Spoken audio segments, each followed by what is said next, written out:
Hello bachcho, let's read the question. The question says Na2CO3 cannot be used in place of NH4 का whole twice CO3 for the precipitation of fifth group because NaI interferes in the detection of fifth group.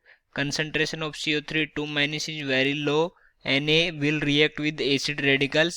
Mg will be precipitated. तो इन चार option में से हमें बताना है कि कौन सा ऑप्शन किस इसके लिए करेक्ट होगा कि जो हमारा Na2CO3 है उसको हम यूज नहीं कर सकते इन प्लेस ऑफ NH4 का होल टू है CO3 की जगह। ठीक है, तो सबसे पहले लिखते हैं इस क्वेश्चन के लिए की कॉन्सेप्ट। इस क्वेश्चन का जो की कॉन्सेप्ट होगा वो क्या हो जाएगा, क्वालिटेटिव एनालिसिस ऑफ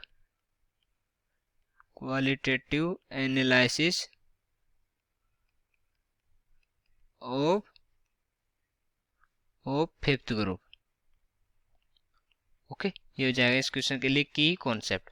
अब हम देखते हैं, तो सबसे पहले तो हमें ये देखना पड़ेगा जो हमारे फिफ्थ ग्रुप में है वो कौन कौन से होते हैं। ठीक है, कौन कौन से कैटायन होते हैं फिफ्थ ग्रुप, तो उसमें कौन कौन से होते हैं, Ba2+, ठीक है, Sr2+, Ca2+, ये सब होते हैं फिफ्थ ग्रुप में। ओके, तो अब हम देखेंगे जो Na2CO3 है हमारा वो हम क्यों नहीं यूज कर सकते।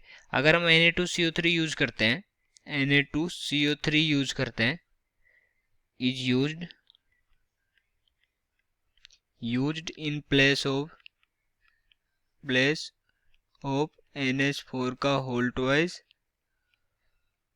CO3। ओके, इसकी जगह हम यूज करते हैं तो it will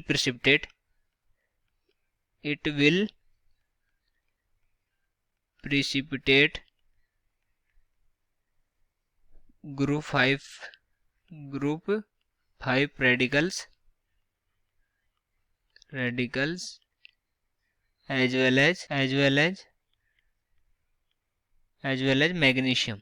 okay, magnesium radicals as well as magnesium radicals. तो ये क्या करेगा कि ग्रुप 5 को तो प्रेसिपिटेट करेगा ही, इसके साथ साथ जो Mg के रेडिकल्स हैं उसको भी प्रेसिपिटेट कर देता है। ठीक है, और इसका प्रेसिपिटेट करने का रीजन क्या है, रीजन ये है कि जो हमारा रीजन है हमारा higher ionisation of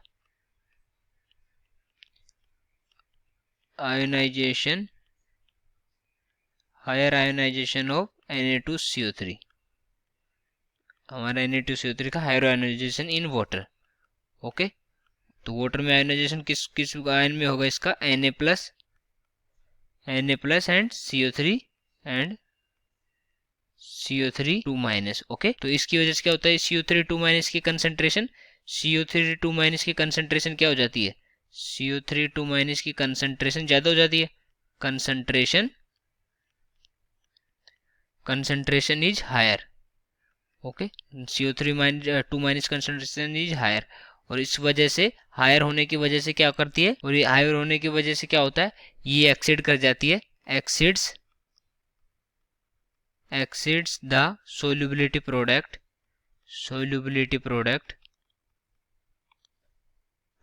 of group 5 radicals। Okay, 5 group radicals and magnesium, इन दोनों की जो सोल्यूबिलिटी प्रोडक्ट है उसको ये एक्सीड कर जाती है CO3 2- की कंसेंट्रेशन ज्यादा होने की वजह से। और अगर दोनों को एक्सीड कर गई तो इसका मतलब क्या हुआ कि जो इसका भी प्रेसिपिटेट बनेगा ग्रुप 5 का रेडिकल्स का भी, और Mg रेडिकल्स का भी प्रेसिपिटेट बनेगा, और जो हमारा Mg होता है वो ग्रुप 4 का रेडिकल होता है। ठीक है, तो हमारा जो आंसर होगा वो क्या हो जाएगा, Mg विल बी प्रेसिपिटेट, जो फाइनल जो हमारा डी ऑप्शन है फाइनल, वो क्या हो जाएगा इसका final answer. Okay, so I hope you understood it well. Best of luck.